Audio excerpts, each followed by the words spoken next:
রামনবমীর শোভাযাত্রা নিয়ে আগেই কলকাতা পুলিশের থানাগুলিকে সতর্ক করেছিল লালবাজার পুলিশ কর্মীদের। ওই দুদিন সজাগ থাকতেও বলা হয়েছে লালবাজারের তরফে।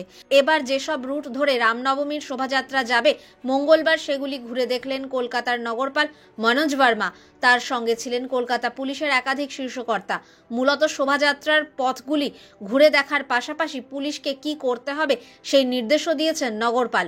পুলিশ সূত্রের খবর, প্রয়োজনে ওই দুদিন পুলিশ কর্মীদের ছুটি নিতেও বারণ করা হবে। সূত্রের খবর, এদিন দুপুরে নগরপাল প্রথমে যান এন্টালি থানা এলাকার রামলীলা ময়দানে। সেখান থেকে তিনি ট্যাংরা থানা এলাকার Gobinda Khatik road, Christopher road হয়ে তিলজলা, তপসিয়া, কসবা থানা এলাকার বিভিন্ন রাস্তা পরিদর্শন করেন।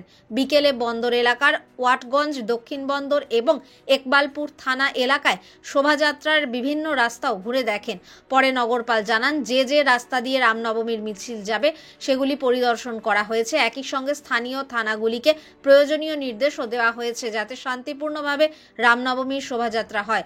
সূত্রের দাবি, এখনো পর্যন্ত ছোট বড় মিলিয়ে বেশ কয়েকটি শোভাযাত্রার আবেদন জমা পড়েছে বিভিন্ন থানা এবং লালবাজারে, যা কলকাতা পুলিশের কর্তারা খতিয়ে দেখে অনুমতি দেবেন বলে সূত্রের খবর।